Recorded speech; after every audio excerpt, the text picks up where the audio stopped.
We're talking today about perpendicular lines between either two lines in three-dimensional space, a point and a line, and a point and a plane. Now, what I hoped this would include, and I hadn't really looked in huge detail at it, was a way of defining a normal to a plane, which is what we need in order to define the equation. It doesn't.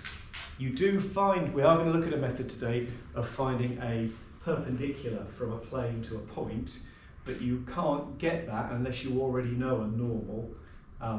So yeah, we're not going to be able to do the thing I'd hoped we were going to do. So these questions that say, here's a plane and a normal to the plane is this vector, and it just gives you the vector, we're not expected to derive that. And I'm sort of, that's a bit frustrating, but this is the problem with me never having gone through this before. But we are going to look at these things here. A perpendicular line between two lines is always going to be the shortest distance between them. So the book has quite a nice sort of example. So for example here, we've got two lines in 3D space here. And if we want to find the shortest distance between those two lines, it's this perpendicular. So it's a line that's perpendicular to both of them. Now, of course, we've got 3D lines in 3D space. We've said they either meet or they don't meet. And if they don't meet, that's either because they are parallel or they are just missing each other. Okay? And we've had to tweak our definition of parallel because, you know, in 3D space here you can have two lines which are parallel which are not going in the same direction. So this sort of, you know, train track definition of parallel doesn't really work. But, you know, parallel means the distance between them will always be the same. And skew is not parallel but just never meeting. If two lines intersect, the shortest distance between them will be zero because where they cross, the distance is zero. So we tend not to have to deal with those situations. We are going to deal with those two situations. We're also going to look at the shortest distance between a point and a line. So here's a line and here's a point. And the shortest distance between those will always be a perpendicular. And actually, I'm going to encourage you to have a go at that one independently. And then here's a plane. Here's a point, the shortest distance between a plane and a point, which again is perpendicular. But in order to do that, we need to first know another perpendicular vector to the plane. So it's a slightly unsatisfactory one, that last one. But there we go. And it's right at the end of this topic, so it's going to be a bit bumpy. So buckle up, okay? Buckle up. It's going to be a bit bumpy. Yeah, it was certainly a bit bumpy when I tried to work through it myself last night. So let's start with the first of those two things, the shortest distance between two lines which are parallel. There we go, right. So here are two lines which are parallel. And we know that they are parallel because we know that in the vector equation of a line, when written in this form, this is the direction. So in this case, they are two parallel lines, and I'm going to do that thing I always do. I'm going to rewrite them in column form because I just can't understand them.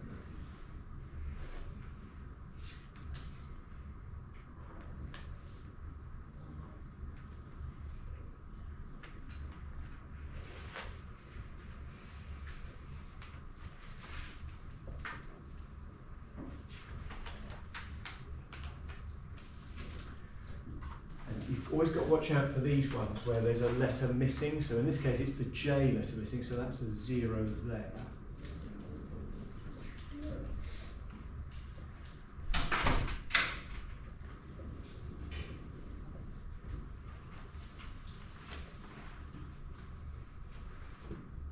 And so what that means we can do is we can write any point on this line in this form. We do this when we are working out when they don't intersect.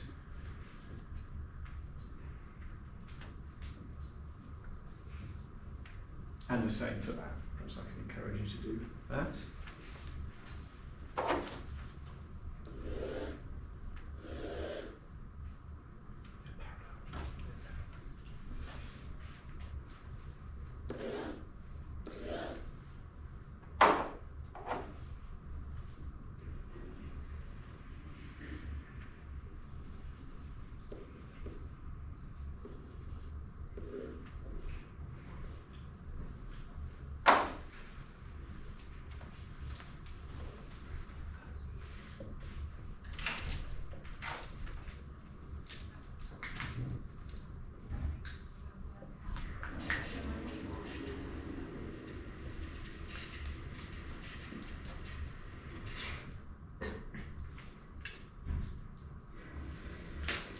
Have you had physics with Mr.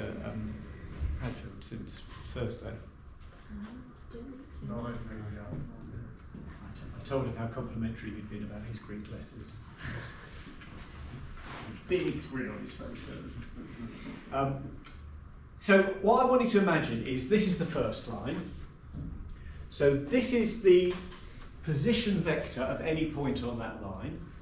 And this is the second line, and that's the position vector of any point on that line. So point A is what you get from a particular value of lambda that we don't yet know, and point B is that when you have a particular value of mu, and we don't yet know that. And let's remember that what that means is that that's the position vector of A and the position vector of B. So, there's an origin down here somewhere.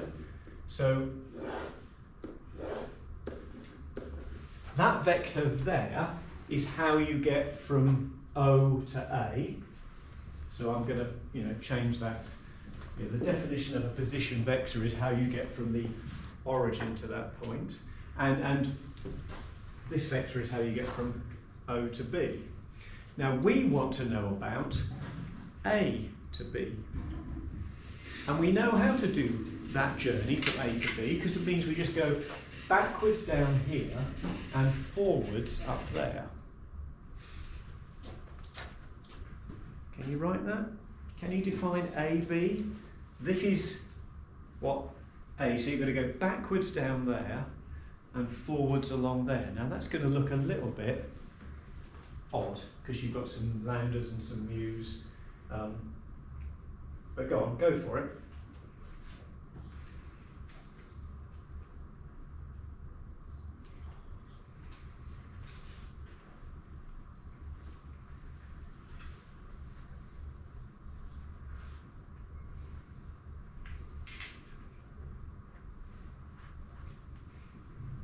So we're trying to define a vector A, B. And to do that, we're going to go backwards along OA and forwards along OB.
Now, that looks a bit horrible, but can I help you? Can I define an intermediate variable, mu minus lambda? And let's call it t. So what I could do is, because the coefficient of mu and lambda is the same, I could write that first line as minus 1 plus 2, that's 1, plus 5 lots of mu minus lambda, aka 5t.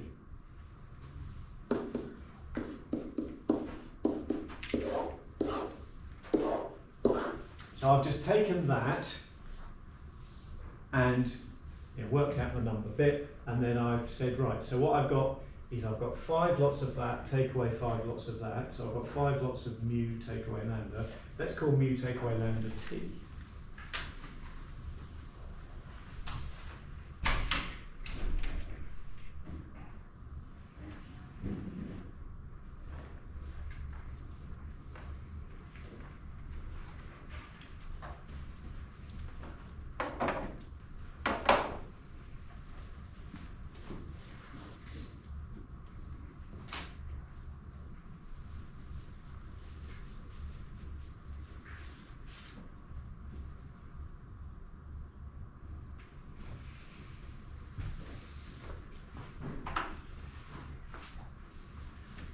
think.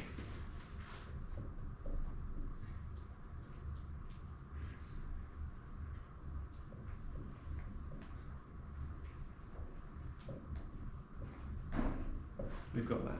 Okay, so that's this journey A to B, which is the journey between the lines at the shortest distance. Now, of course, the lines are parallel, so it's actually wherever A and B are, that's the same thing. So they're not a fixed location. But the other thing we know about AB, is it still there? Is that it's perpendicular to the original lines, to both of them.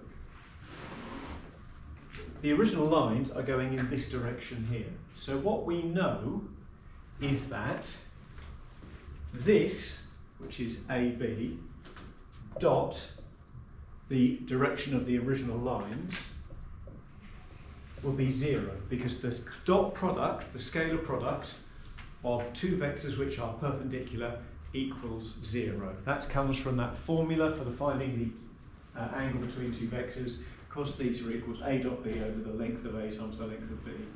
And cos theta is 90, so A dot B has to be 0. So what you should be able to do, remember, to find the dot product, you just do that times that, plus that times that, plus that times that.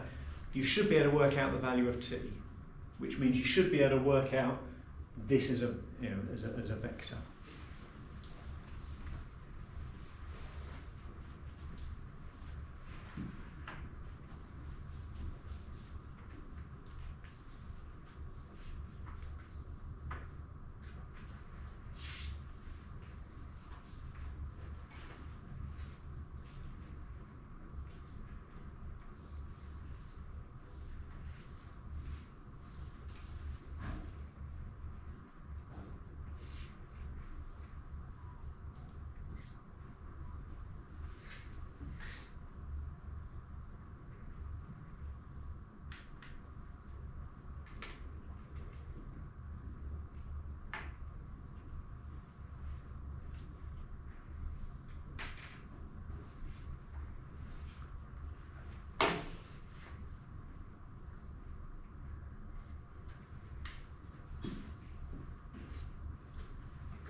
It does come out as a nice round number, by the way.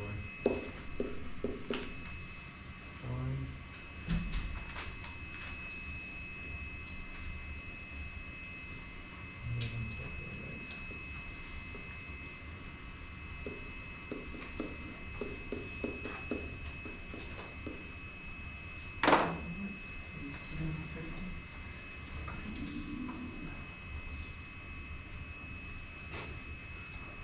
Minus 350.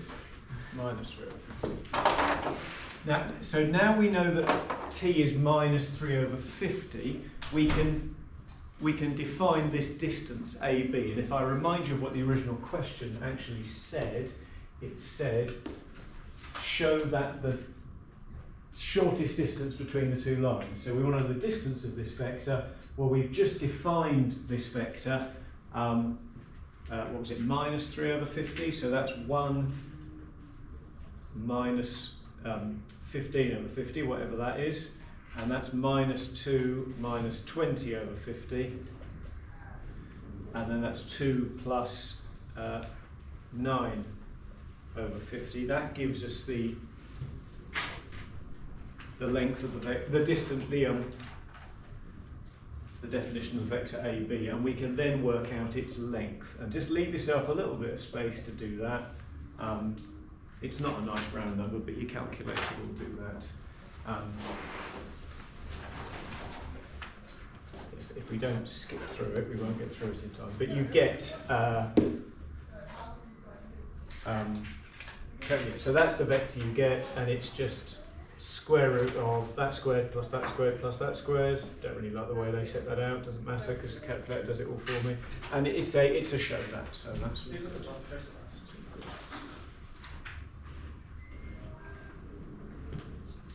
I was about to say, does that make sense? Of course it doesn't make sense, it's further maths. But you know, I'm hoping you can have a decent punt at doing a similar one of those if it crops up, and it will.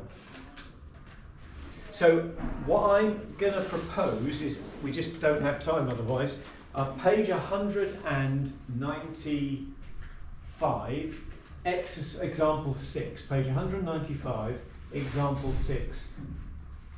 No, sorry, no, hang on a minute, I'm jumping the gun. No, we've got this one to do. This is the shortest distance between two lines which are skewed, so they're not going in the same direction. The directions are different, okay? So I'll come back in a minute. So go through the same process. Define A and B, and then see if you can find the distance A, B. So here's the first line, here's the second line. A point A on one line, a point B on, that's not going to be perpendicular, is it? Okay, 3 did you say? That's right.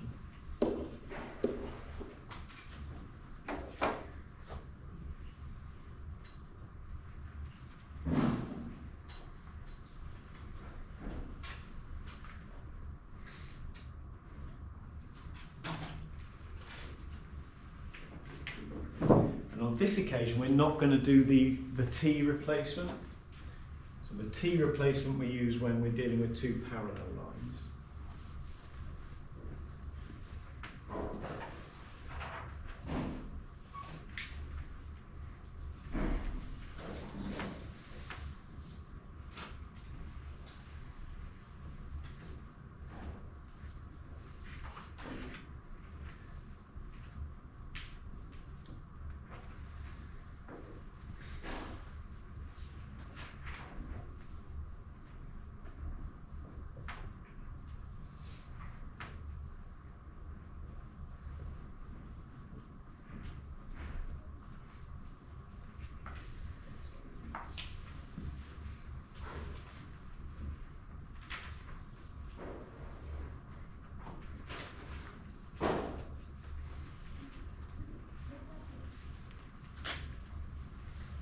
So to get from A to B, we need to go backwards along OA and then forwards along OB.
So this time, I could do the whole T replacement thing, except this one throws a little bit of spanner in the works.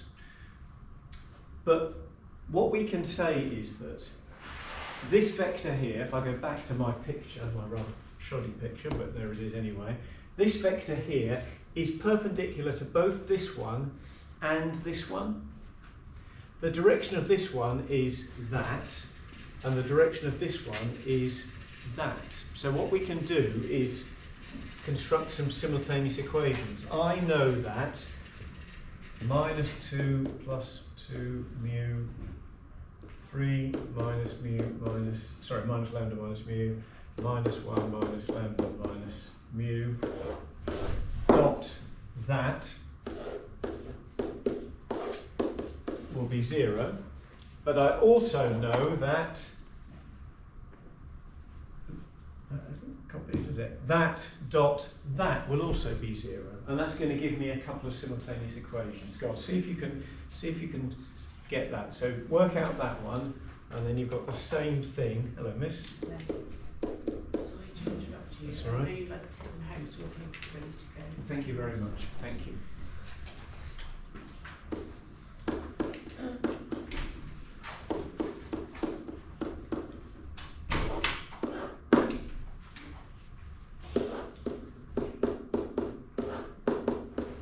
So we should get a simultaneous equation from each. 2 variables, mu and lambda, 2 equations. We should be able to solve them.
Oh no, hang on. Oh no.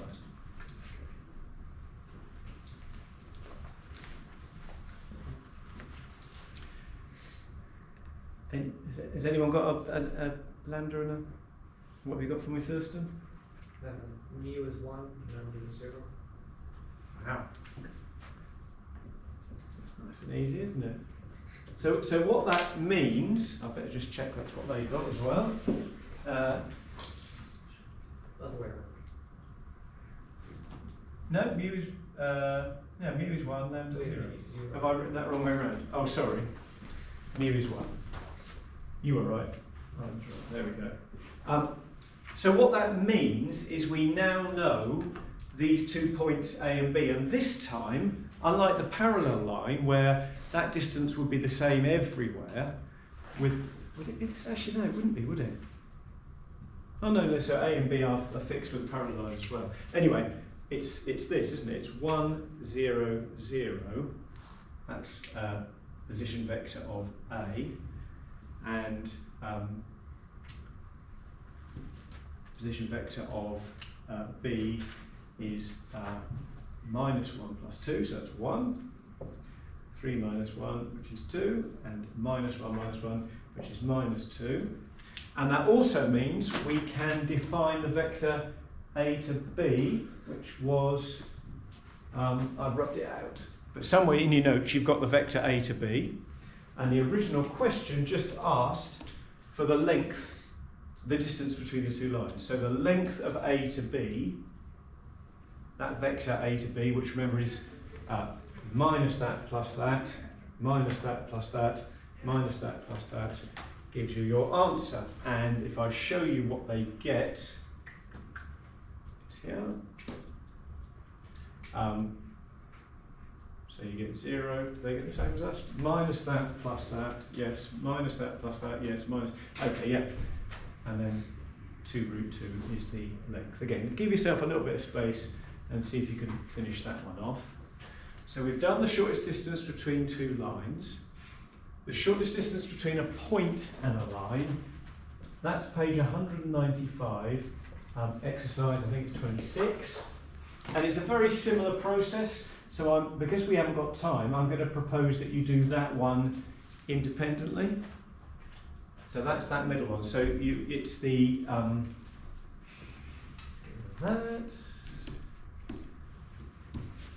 it's that picture there. So you've got a line, you've got a point, what's the shortest distance? That example goes through that, and I would, and it's a worked example, so it's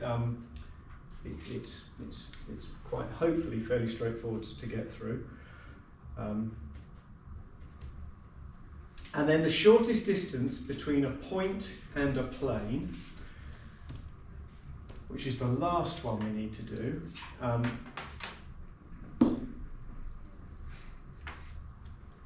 not got that.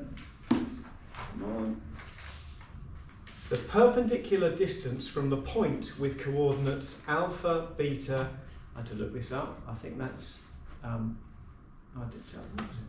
it's gamma, isn't it? Yes, gamma, alpha, beta, gamma, with equation ax plus by plus cx, that's the Cartesian form, is this equation here. That's a horrible looking equation. Thank goodness it's given to us on the formula sheet. Okay, so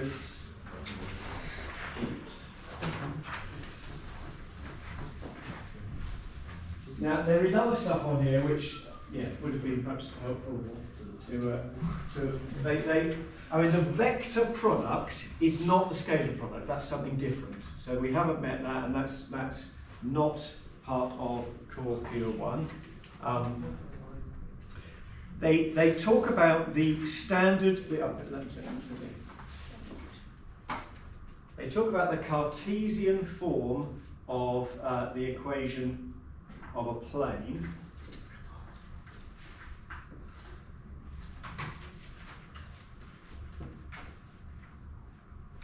The Cartesian equation of a line with, when you know the vector equation, and if you remember I took you through that.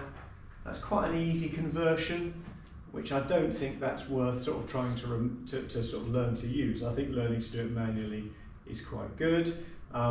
This is the Cartesian form of the equation of a plane. The plane through collinear points has vector equation. Yeah, we haven't covered that, so that's not part of core pure 1. But down the bottom here is the perpendicular distance from a point to a plane. So we've got the we've got a vector. The modulus of that. God dear, that would be. Should we do an example? I think it's probably best to do an example. That's the best way of doing it. So if we look at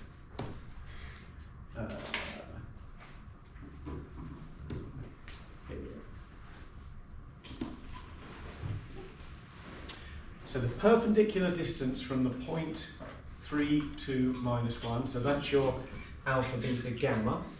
to the plane with that equation. The modulus sign, the signs on top of the formula are the ones that mean the modulus, the positive version of it. So just see if you can plug those values into that formula. Hang on a minute, that's not the formula, is it? Because we've got... Right, hang on a minute. Hang on a minute. Let me write the question down, and then I'll put the formula from the book up. Why is that not the same formula? So we've got 0.32 minus 1, and we've got that. That's the formula.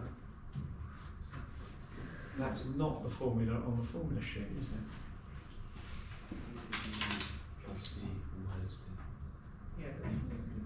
Oh, sorry, it is, yes. Yeah, it is okay, isn't it? Yeah, they've got N1, N2 and N3 rather than A, B and C. So, yes. On there it says minus D, on here it says plus D. Yeah, but that's okay, isn't it? Because it's on here, the D Oh, is right, on the right. right-hand side. So we've got, yeah, let's use, I suppose we better use this version because that's the version you're going to have to use. So we need to rewrite this as 2x minus 3y plus z minus 5 equals 0. And that means that to use that formula, n1 is 2, n2 is minus 3, n3 is 1, and d is minus 5. And alpha is 3, beta is 2, and I'm not sure I've ever written a gamma before, there we go, is minus 1. So let's go back to the formula sheet version, see if you can work out that distance.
So the modulus, and it's confusing, isn't it? Because sometimes that means the length of, and here it means the actual absolute value of. So I'm hoping someone's got 6 over. Have you got 6 over root 14? Sorry? Anyone get? Also does it. It's just, it's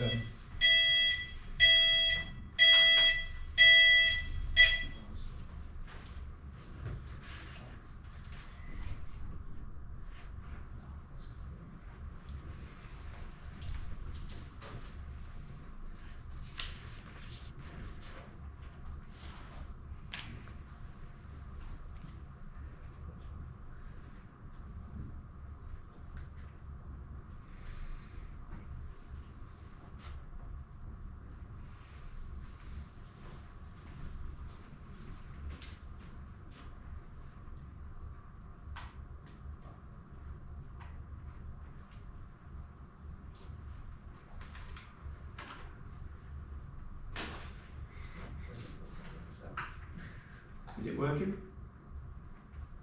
No, I did actually put in the amps on the calculator if I needed that. That's Yeah, I'd all I'd do is type it in without the abs thing, and just if it comes out as negative, it's positive. So I mean, this because the denominator would always be positive. So it's, you got it? Yes. Yeah. I got it. Apart from Ethan. It's well, okay. I mean, that is. Let's have a look. That is example 27 on page 197. So if you didn't get that, why not have a look at that one now? I did want to go through example 28. We haven't got time, and we're not going to do it next week. Otherwise, we're just never going to get there. So I'll either do a video for that one or like a work solution for that one. I did suggest a couple of questions that you might want to try to practice this. However, page 200, question 1 and 2, page 201, 8 and 9. I've put a little star by question 9 because I think that's a really clever question that I might like to revisit at some point. However, I have also, and I haven't sent it out to you yet, but I will send it out to you, I've put another one of my little sort of summaries together. Vectors has been really hard. We've done a lot of stuff, so it's worth having a look and sort of trying to work out what you can do. In particular, do you remember we talked about finding where are we? When we were dealing with where a line intersects with a plane, we said that any line will intersect any plane unless it's parallel or it's contained within the plane. And I haven't found an example where that is this case, but here's a question where we've got to work out whether this line is, whether it intersects it, whether it lies in the plane or is parallel to the plane. So it's going through that process from last lesson about finding where a line intersects with a plane. So I'd be interested, and I haven't done it myself yet, I'd be interested to know what this comes out as and if it's an example where we can show that it lies in the plane. So I'll email that out to you tonight.